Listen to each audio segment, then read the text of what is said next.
Le morning, les GG, tout sur les dessus de l'actu, les grandes gueules. Parler beaucoup, manger l'argent, voyager beaucoup seulement, mais travailler beaucoup, créer des choses, employer des jeunes, non, non, non. Les dirigeants africains, les dirigeants sont comme ça. Les grandes gueules. Bonjour à tous, bonjour à toutes. Nous sommes vendredi 26 avril. Le plaisir pour nous de vous savoir nombreux devant la lucarne joyeuse pour regarder, suivre cette émission. Vous êtes à la radio, vous nous écoutez à Bokeh sur 99.7 et dans tout le Kakandé. La même fréquence à l'Abbé Centre et dans tout le Fouta. Également à Guinée forestière, à Zérékoré, à Beila, mais aussi à Lola, à Kankan. C'est 99 tout court du côté de Kindia, c'est Kanyazik qui relaie cette émission. 4 possibilités pour interagir à nos sujets. Si vous êtes abonné au Orange, GG au 8037, ou vous avez la possibilité aussi de nous contacter via le 657 39 13 13. Ça se passe aussi sur la toile, sur notre site internet www.espacefmguinée.info ou sur hashtag espace GG, donc sur Twitter. Toute l'équipe mobilisée ce matin donc pour décrypter l'actualité à 360 degrés. Merci de nous rejoindre, Mohamed. Bonjour. Bonjour Aboubakar. Bonjour Basekou. Bonjour Aboubakar, bonjour à tous. Jacques Lewaleno, bonjour. Bonjour Aboubakar, bonjour à tous. Antoine Kigbafouri Kourouma, bonjour. Bonjour. Bien, en attendant Madame So Moussaïro donc qui va nous rejoindre dans ce studio, on va commencer par survoler l'actualité avec vous, Jacques Lewaleno. Affaire Cunette, le colonel Moussa Tchegoro cité à comparaître. Oui, il est cité à comparaître. L'information a été rendue publique hier. Et je crois que c'est l'année dernière qu'il y a eu cette histoire ici. Les révélations sont parties de l'abbé. Après, il y a eu cette campagne de une véritable chasse aux responsables des CUNET ici à Conakry. Et dans la pratique, les agents du colonel Moussa Tchegoro, qui est donc secrétaire général en charge des services spéciaux, se seraient laissés aller dans l'abus d'autorité. Donc ce qu'on lui reproche, il y a entre autres la dénonciation calomnieuse, il y a également le vol, il y a aussi oui, on parle de vol dans la citation à comparaître, on parle de vol dedans. Et finalement, ce qu'on a pu comprendre, c'est que les responsables de CUNET avait fini par porter plainte après ce qui a été fait. Souleymane Doumbouya, lui, il n'est pas plaignant directement dans cette histoire, mais il faut bien comprendre qu'en tant que, je crois, chargé de communication de cette structure ici en Guinée, il s'était mis au devant et je crois il a essuyé beaucoup de coups. Il a été présenté comme tout le monde, comme ces bandits, ces escrocs qui étaient en train de prendre de l'argent, n'est-ce pas, aux jeunes Guinéens. Moi, l'histoire, je l'ai vue et j'attends que la justice fasse vraiment son travail, parce qu'il est précisé en bas à Nota Bene que si le colonel Tchegoro ne se présentait pas, le tribunal pourrait rendre sa décision sur la base des faits qui sont en sa possession, donc qui sont relayés par la partie civile. J'ai envie tout simplement de nous interpeller, nous de la presse, parce qu'il y a certains qui essayent quand même de dire nous ne sommes pas obligés de relayer tout ce que Tchegoro a comme activité, notamment lorsqu'il prépare une telle arrestation par exemple. Ce n'est pas parce que c'est lui que nous avons l'obligation de relayer, parce qu'il faut bien dire que ces gens-là, même si aujourd'hui ils font de l'effort, ils font confiance à la justice, ils sont en train, je crois, ils sont sur le point de se faire blanchir, mais jusqu'à très récemment, les gens avaient une mauvaise lecture, une mauvaise image, n'est-ce pas, de cette société. Et c'est le fait, activités notamment. Des activités des CUNET. Et ça, ce n'est pas le fait de Tchegoro, tout simplement, c'est le fait de la presse. Parce que c'est la presse qui l'a accompagné, c'est la presse qui l'a relayé. Autant que nous avons relayé ça de cette façon. Et souvent, j'ai du mal à vous comprendre, Jacques. Si vous me suivez, après vous aurez vos réactions. De toutes les façons, vous avez vos positions et vous estimez que c'est normal que lorsque ça arrive que nous relayons. Je crois que nous ne sommes pas obligés de tout relayer. Parce que nous avons une seule façon de relever, c'est qui, à mon avis, présente, n'est-ce pas, ces personnes-là comme des bandits avant même le procès. Vous n'allez pas tout de même dire que... Je ne peux pas interdire à quelqu'un de le faire. J'ai dit tout simplement. Vous n'allez pas tout de même dire qu'il n'y a pas eu de plainte venant des citoyens dans le cadre des activités de CUNET. Il y a eu, c'est vrai, il y a eu un procès. Il y a eu des plaintes.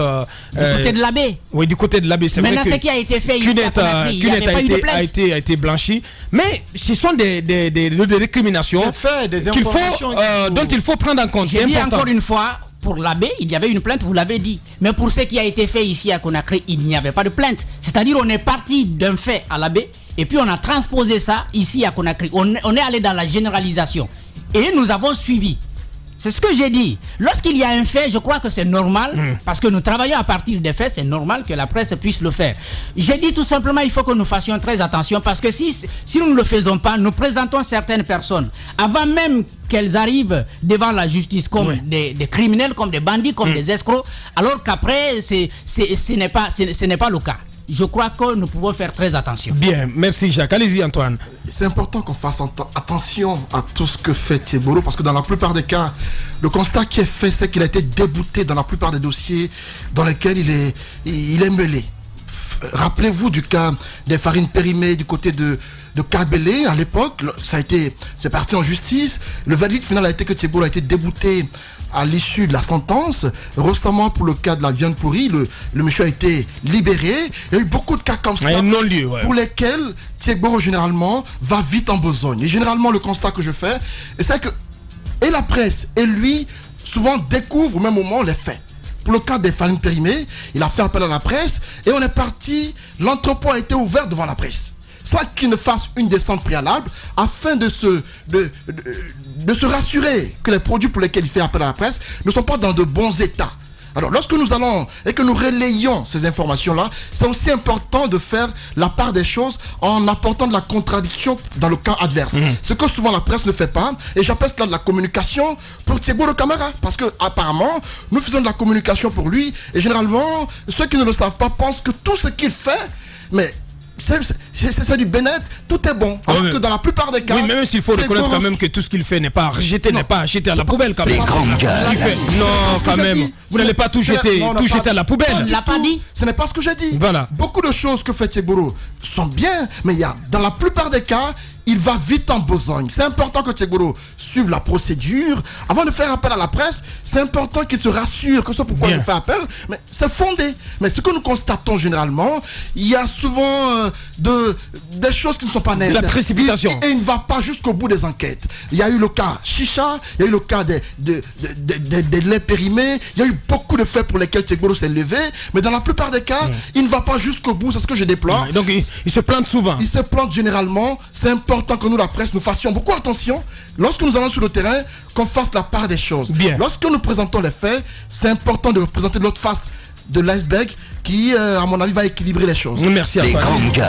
Vous en pensez quoi, Basekou? Non, je ne suis pas d'accord avec le raisonnement d'Antoine et Jacques. C'est normal. C'est mon tu es rédacteur en chef et tu fais partie de tous les rédacteurs en chef qui couvrent systématiquement laissez-moi donner mon point de vue, Mohamed Mara. J'en viens. Cette histoire qui nous, la presse, c'est 50-50. Nous sommes, ce n'est pas une polémique. Laissez-moi dans la plupart des cas.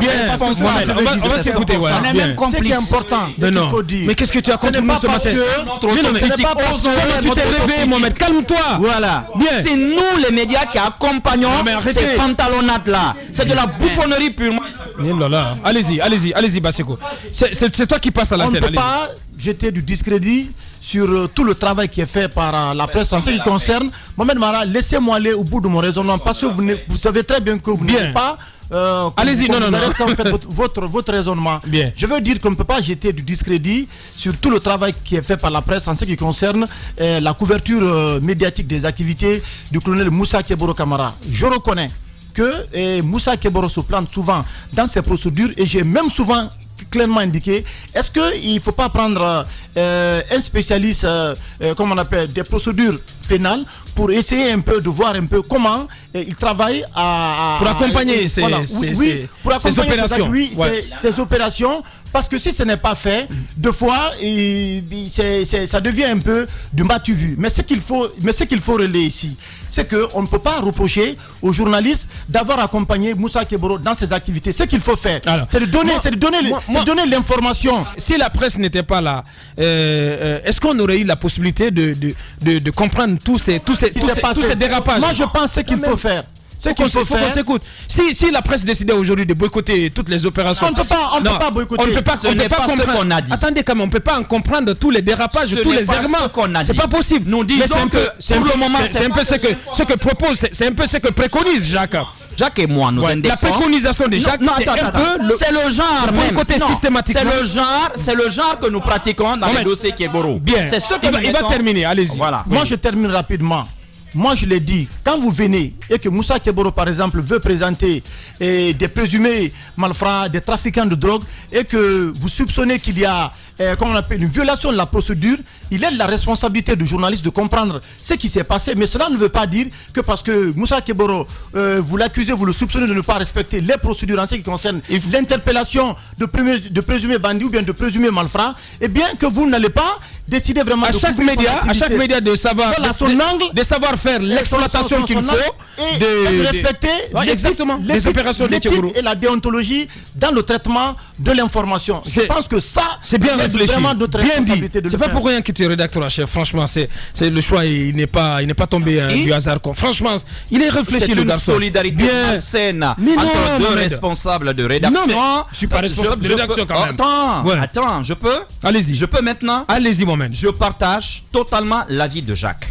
Nous ne sommes pas en train de dire que tout ce que fait le colonel Moussa Keboro Camara est mauvais. C'est pas ce qu'on dit. Le colonel pêche de par la méthode et dans les procédures. Or, cela gâche généralement tout le travail. Mais là où nous, ce matin, nous indexons, je veux dire, nous les médias, d'abord il y a une première faute. C'est d'aller des personnes qui sont présumées, jusqu'à preuve de contraire, innocentes, aller prendre leurs images, les relayer complètement. Vous savez combien de gens dans ce pays ont été arrêtés, parfois montrés à la télévision. Moi, j'ai un de mes beaux-frères. Attends. Non, arrête. Tous les médias le Guinée le font. On va s'écouter, s'il te plaît. S'il te plaît, je peux te sortir des éléments de chez toi comme ça. Tous les médias de ce pays le font. Au défi. Nous allons. On n'a pas fait Mohamed Mara. Désolé. Attends, Bassekou. Bien. Non, mais tu es en train de noyer le poisson. Tu es en train de noyer le poisson. Tu es en train de noyer le poisson. Toi seul, tu n'es pas tous les médias de Guinée. On va se calmer. Je dis, encore une fois, la presse dont je fais partie. Nous faisons souvent ce qu'on appelle de la communication pour le colonel et pas de l'information. Ce studio, il est possédé les vendredis. C'est ça le problème. Le problème aujourd'hui, c'est pas de l'information que nous faisons dès que soit le colonel Keboro appelle ou avant c'était le colonel Mamadou Alpha Bari qui nous appelait ou de l'autre côté c'est le général Bafoué qui nous appelle. Nous cessons en ce moment nous cessons en ce moment-là d'avoir le bon réflexe. C'est de vérifier. Et c'est là tout le problème. Qu'est-ce que tu Ce n'est pas parce que... Attends, je peux? Ce n'est pas parce que la police est en train de mener une enquête que le journaliste ne peut pas continuer au-delà de la version officielle. Il y a deux affaires, par exemple, qui doivent nous interpeller. L'affaire, comment ça s'appelle? La dernière affaire en date avec Keboro. Viane Pourri Modibo. Je n'ai jamais rencontré ce monsieur de toute ma vie. Mais dès le premier jour, je vous avais dit ici que je ne croyais pas cette version officielle. Et les faits m'ont donné raison. Vous avez suivi le monsieur à la barre. Il y avait une histoire de raquette à l'origine. On lui demande 200 millions, de payer 200 millions. Sinon, on va l'esquinter, on va foutre en l'air son business. Il dit qu'il n'en a pas. On descend à 100 millions. Il dit qu'il n'en a pas, je préfère aller en prison. Et vous avez vu, la presse est tombée dans le guet-apens. Il s'est trouvé que même le procureur qui était chargé de poursuivre le monsieur était un des clients. Combien de gens n'ont pas mangé? J'ai rencontré un haut cadre de l'État dans la même période pour le besoin d'une autre enquête encore. D'ailleurs, toujours avec le colonel Moussa Keboro, qui m'a dit, mais moi, mon déjeuner de chaque midi, mon shawarma vient de là-bas. Et je n'ai pas arrêté de le faire. Regardez l'affaire des devises. Il faut que les gens continuent d'aller Il faut que les gens mènent des investigations. Chez Modibo. Hein. Quand il y a eu... C'est du bon shawarma. Mais c'est du bon shawarma, on a juste fait du tort aux messieurs. On a juste fait du propre en plus. On a juste fait du tort aux messieurs. Et dans les conditions normales, on aurait dû chercher à savoir est-ce que ce que Modibo dit là est vrai? Parce que si c'est vrai qu'il y avait une arnaque à la base, il aurait dû y avoir une action publique contre M. Kegboro et ses agents. Et puis, l'affaire des devises, on l'a oublié, 1 million de dollars et d'euros à l'aéroport de Conakry. Effectivement. Quand on a commencé à creuser, mais c'est une toute autre version qui est sortie. Vous avez suivi, parce que c'est avec vous d'ailleurs qu'il a le plus parlé, la colère du colonel. Alors qu'est-ce que nous n'avons pas fait pour qu'il intervienne ici dans les GG pour nous expliquer les tenants aboutissants de cette histoire? D'abord, moi je ne comprends pas l'empressement des services du colonel Moussa Kegboro souvent à communiquer avec les médias. Alors que normalement, son service, il ne faut pas l'oublier. On ne le dit pas, je vais terminer là-dessus. Jusqu'à preuve de contraire, son agence n'est pas un organe de répression en Guinée. Attention, son organe est en réalité un organe de renseignement. Merci. Vous avez l'OPROGEM, vous avez l'ORDF, qui sont des agences normalement de répression en Guinée. Merci. Quand le colonel vous donne une information, prenez soin, vérifiez. Dans l'affaire Nafanta, on n'est jamais allé au bout. Parce que les cliniques, il y avait des cliniques privées qui étaient impliquées dans l'affaire. Pourquoi on n'a jamais entendu les noms de ces médecins et de ces cliniques-là? Allez savoir quelque chose. Merci Mohamed. Madame Yoro qui vient de nous rejoindre. Bonjour. Bonjour à vous. Oui, votre avis là-dessus? Alors moi, à la question de savoir est-ce que les médias commettent parfois des erreurs lors de ces informations par soit le colonel Kegboro, soit l'ex-commissaire Kassé ou bien le colonel Mamadou Alpha-Bari, je peux dire que oui. Avant, les gens commettaient des erreurs. Pour le cas d'Espace, ces derniers temps, on a commencé à flouter les visages des gens. Voilà. Ça, c'est professionnel. Parce que quand ces gens-là vous informent, vous avez écouté une seule partie qui accuse des personnes. Vous n'avez pas cherché à savoir est-ce que c'est vrai ou pas. Le cas Modibo en fait foi. Parce que le gars avait été jeté en pâture et finalement, on a eu la preuve du contraire. Le professionnalisme du journaliste exigerait que quand ces gens-là vous invitent, que vous preniez peut-être les images. Pour la télé, vous floutez et vous mettez les informations au conditionnel, le temps pour vous de poursuivre, le temps de creuser et essayer de savoir est-ce que c'est fondé ou pas. Sinon, c'est des milliers de personnes qui sont jetées en pâture. Je me rappelle du cas des gens qui ont été arrêtés à Wanindara, soi-disant que c'est des gens qui avaient participé, comme on appelle, à l'assassinat du commissaire de police, qui avait été montré à la télé. Sur Espace TV, j'avais vu que les visages des gens avaient été floutés. Mais est-ce que cette enquête a été menée jusqu'à son terme? Est-ce qu'on a cherché à savoir qui sont ces personnes et tout? Le plus souvent, les médias, ils se laissent aller. Quelqu'un vous appelle, il vous informe. Vous ne cherchez même pas à savoir si réellement l'information donnée est vraie ou pas. Comme Jacques l'a dit, quelquefois, on fait de la communication pour ces personnes qui vous appellent. Donc il faut aller plus loin. Il faut faire dans le discernement. Il faut faire dans le discernement, creuser, aller plus loin pour savoir est-ce que c'est pas de l'arnaque, est-ce qu'on ne veut pas détruire une personne, parce que ça aussi c'est possible dans ce pays. Quand on veut enterrer une personne, on l'arnaque, on dit non, attendez, on va informer les journalistes juste pour saper le moral de la personne et l'escroquer. Et ça, c'est très dangereux. Très bien dit. Et le gouvernement qui fait dans le discernement, on a suivi avec le Conseil des ministres, Antoine. Enfin, oui, le gouvernement, dans l'affaire Caporora et équipe 2, des déguerpis seront indemnisés finalement.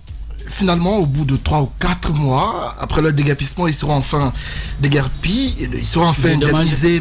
Et je crois que ce sera... Tout le monde ne le saura pas, c'est ceux-là qui ont des documents... des titres de propriété dûment signés par les services compétents. Et donc, j'estime que mieux vaut tard que jamais. Si pour une fois le gouvernement... Non, attendez, mieux vaut tard que jamais, comme Antoine. Si ça n'avait pas il fallait faire dans le discernement. Dès le début, Antoine. Attendez. Non, quand même. Quoi qu'on dise... Que disaient les documents? Les documents disaient de répertorier les habitations. Il fallait commencer par ça. Antoine. Mais on n'a pas procédé. La procédure, c'était de répertorier d'abord. Effectivement. Ils ont déposé les documents d'information, mais on n'a pas procédé justement à la vérification. On n'a pas répertorié. Voilà. Combien de fois tous les observateurs qui ont du bon sens avaient recommandé à l'État de faire dans le discernement avant même le déguerpissement. De traiter cette question au cas par cas. Mais on ne l'a pas fait. Dans la presse, il y a eu de la folie, il y a de la précipitation. On est tombé à bras raccourcis sur tout le monde et on a cassé toutes les maisons. C'est pas possible. Dans la presse, à l'époque, nous avions dénoncé Si vous permettez, juste une minute, une précision. Il va terminer, Antoine. Bah, c'est quoi? Allez-y, Antoine. Allez-y. Dans la presse à l'époque, nous avions dénoncé la procédure. Toute la presse pratiquement Effectivement. avait fustigé le fait qu'on déguerpisse des gens sans pour autant faire des discernements entre ceux-là qui se sont installés légalement et ceux qui ne le sont pas. Si aujourd'hui le président de la République ou le gouvernement décide d'indemniser ceux-là qu'on a déguerpis, j'estime que c'est mieux vaut tard que jamais. Non, mais Antoine. attendez, je le dis parce que quoi qu'on dise, ils seront indemnisés.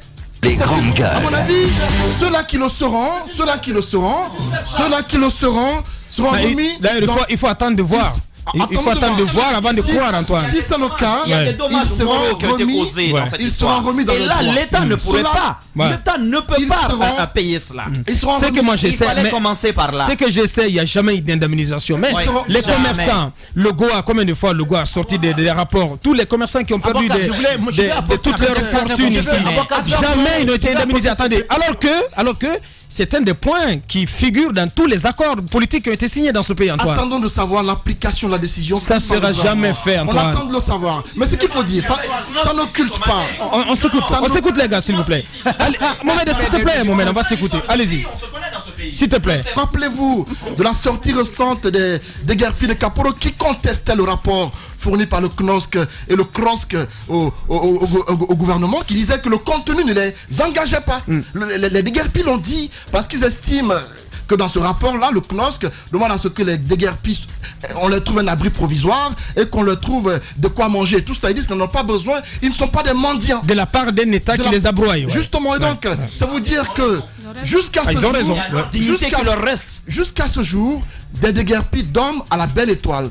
Des déguerpis n'ont pas trouvé où aller. Ils sont encore sur les lieux qui ont été dégagés Bien. par les autorités. Donc j'estime que ce qui a été fait. Donc sur en toute la définitive, ligne, vous croyez à cette annonce? j'attends de voir l'application. Mais à mon voilà. avis, Merci. à mon avis, Merci finalement non, mais pas du de tout. faire À mon comme avis, tu es. non, Ouais. pas du tout. Les grandes gueules. À mon avis, c'est une annonce qui est à saluer parce qu'elle vient à un point où. Comment les ça, gens- Antoine? C'est à Comment c'est à saluer? L'annonce est Mais à non, mais saluer après avoir parce- broyé Mais c'est ce que des je gens, dis. vous dites non, c'est à saluer. J'insiste, mieux Il n'y vaut avait tard que jamais. aucune pertinence, Mieux vaut aucune tard- urgence, mieux vaut tard aucune que- urgence à aller faire tomber les Mieux maisons vaut des tard gens. que jamais. Je vous assure, Moi, je- franchement. Après, c'est pour nous pense- mettre un plan de reconstruction devant le palais du peuple là-bas, mais c'est de la poudre dans les yeux. C'est moi qui vous dis. Il faut même se poser la question, qu'est-ce qui a motivé cette sortie finalement hier au cours de ce conseil des ministres? Parce Non, que c'est le président. Oui, C'est le président qui a donné le des président, instructions. d'accord, mais il a donné des instructions, mais qu'est-ce qui a motivé ça? Posons-nous la question. Alors casser. qu'il disait qu'il faut casser. Faut casser tout. Quand Oui. le ministre, c'est vrai. le ministre de la ville Pas a oublier, fait il a une fait première le troisième sortie, mandat, hein. je crois que c'est de lui j'avais appris le traitement des dossiers au cas par cas. Ibrahim Akourouma, il avait Ouais. dit.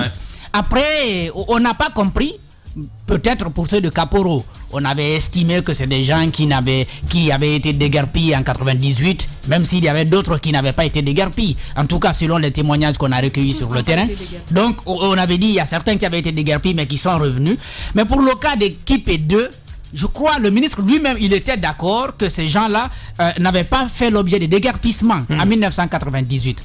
On n'a pas compris que juste après Kaporo, que les machines se soient dirigées directement vers ce quartier, ce secteur donc, pour détruire, n'est-ce pas, les bâtiments. Et le président de la République avait fait une sortie juste après celle de son ministre pour dire qu'il le soutenait.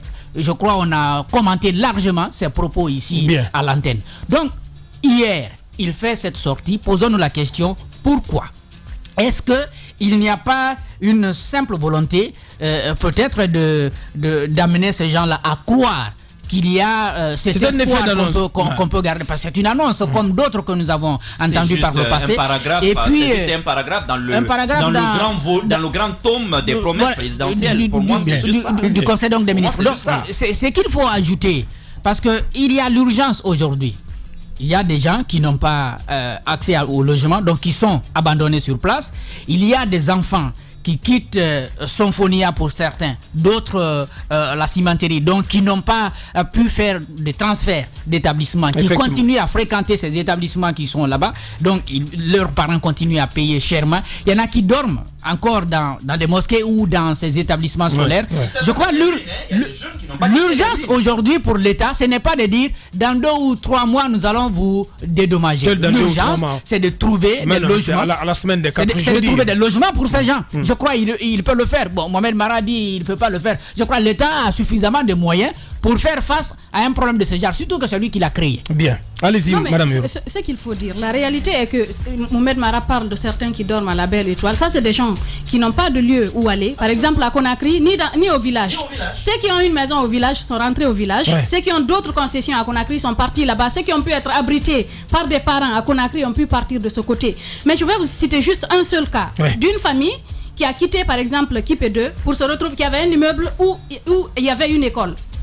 Ils n'avaient pas d'autre choix que de partir dans cet immeuble-là, occuper un pan de l'immeuble, et les enfants qui étudiaient dans cet immeuble sont confinés maintenant dans une partie de l'immeuble.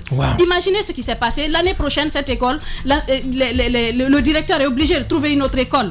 Mais le jour où les gens là ont débarqué dans l'école, ils étaient obligés de mettre les enfants dehors. Parce qu'ils n'ont pas où aller. Les enfants n'ont pas étudié pendant plusieurs jours. Le temps qu'on casse par endroit, qu'on réaménage. En fait, on a commencé ce processus sans réellement faire des études, connaître les conséquences. Ça a été un vrai désastre. Maintenant, cette annonce, moi j'attends de voir, comme on dit, wait and see. J'attends de voir ce qui va se passer. Est-ce que ça va être comme les autres annonces qui ont été faites dans ce pays, notamment dans le cadre de l'indemnisation des commerçants pendant les manifestations politiques? Ça, quand même, c'est quelque chose qui a été fait par l'État avant de procéder même à une étude pour connaître les conséquences, alors que c'est comme cela qu'on devrait le faire ailleurs. Voyons ce qui s'est passé du côté de Dakar, là où est passé le chemin de fer. Là, il y a des Sénégalais qui priaient pour que le chemin de fer passe par chez eux. Pourquoi? Parce qu'ils savaient qu'ils allaient être indemnisés. L'État les a indemnisés de la meilleure des manières. C'est comme ça que ça se fait ailleurs. On construit, on prend les gens, on dit bon, allez habiter ici. Après on casse. Ça c'est un État responsable. Je pense qu'on ne va pas se limiter à annoncer. On ne va pas se limiter à annoncer. On va aller jusqu'au bout parce que c'est des Guinéens. C'est des Guinéens qui sont touchés par ce qui s'est passé de ce côté. Même si il faut bien entendu mettre en exergue qu'il y a des gens, par exemple, qui n'ont pas de documents et tout, et ne pas s'arrêter à indemniser, mais aussi mener des enquêtes, savoir quels sont les cadres de l'État qui ont vendu ces domaines. Ça avait été annoncé à l'issue d'un conseil de ministres. Absolument rien. Ça n'a été fait. Il faut aller jusqu'au bout, condamner les personnes qui ont vendu ces parcelles à des citoyens. Merci, Madame Hiro. Allez-y, Bassekou. Très rapidement. De parler encore ce matin du ministre Ibrahim Kourouma, le bras casseur.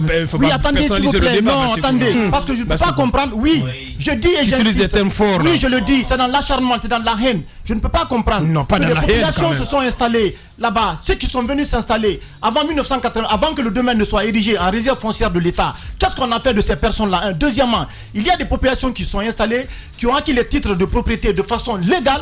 Et ça, qu'est-ce qu'on a fait vraiment de ces populations-là? Et troisièmement, ce sont les cadres véreux du ministère de l'Habitat, au niveau des communes, des chefs de quartier, qui savaient pertinemment que ce sont des réserves foncières de l'État, mais qui ont pris ces domaines-là, qui ont donné à des populations, parfois qui sont responsables, et certains qui sont, de mon point de vue, analphabètes. Aujourd'hui, on a cassé les maisons. Je me rappelle encore l'image de cette jeune fille qui a été complètement défigurée par une bombe lacrymogène. Des familles qui vivaient en harmonie là-bas aujourd'hui, qui sont aujourd'hui dans la nature, qui sont disloquées, de simples réfugiés. L'État a provoqué de ce côté des réfugiés dans leur pays. Catastrophe humanitaire de ce côté-là. Et j'assume mes propos. C'est cool.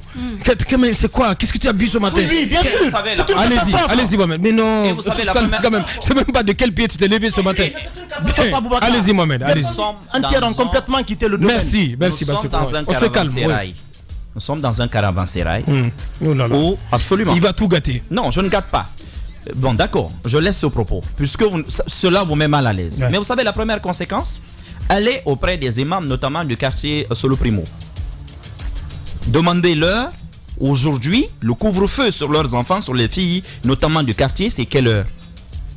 Parce que depuis qu'on a cassé Kapororail, il y a de l'insécurité qui a commencé à germer là. Malgré la présence de la CMIS dans le quartier, malgré la présence du BAC, c'est BAC numéro combien à côté de la RTG? Oui, parce que la nature a horreur du vide. Ça, c'est le premier niveau. Le président de la République, contrairement à Antoine, moi je pense que c'est une réaction tardive. Il y a des gens, quoi qu'on fasse, peut-être même qui sont déjà morts ou qui mourront dans cette histoire-là, parce qu'on a précipité la fin de leur vie à cause du choc moral. Ça, il y a des gens qui ont eu de l'hypertension. Il y a des gens qui ont dans les corps des maladies chroniques sont déclenchées à jamais. Ouais. Et ça, il faut avoir du cœur aussi quand on gouverne un pays. Or, nos gouvernants ont manqué de cœur dans l'affaire de Kapororaï. Ça, je ne peux pas cesser de le dire. Donc, je suis, moi aujourd'hui, pour le principe que ces victimes-là soient accompagnées, notamment par des organisations de défense des droits humains, par les ONG, notamment de la société civile, et rester contre l'État. Si on n'obtient pas gain de cause ici, qu'on poursuive l'État guinéen qui se comporte parfois en voyou avec ses propres citoyens en dehors de la Guinée. Bien. Il y a des citoyens aujourd'hui qui parviennent à faire condamner l'État guinéen, notamment à la cour de la CEDEAO. Il ne faut pas lâcher cette affaire. On n'a pas le droit de décimer ainsi la scolarité des enfants des gens quand vos propres enfants sont dans les meilleures écoles aux États-Unis, au Canada et en France. Vous ne pouvez pas ainsi précipiter la fin de vie. En fait, on a créé ce problème pour détourner l'attention à un moment donné de toute la population du fait qu'il y a des urgences aujourd'hui auxquelles le gouvernement ne veut pas faire face. Mohamed Mara. La suite. La normale s'impose en norme. Le sens n'est plus sens. L'intelligence décriée et la médiocrité célébrée. Brisons cette inversion des valeurs. Bienvenue chez les grandes gueules de Radio Espace Guinée, en ondes depuis plus de 7 ans en Guinée.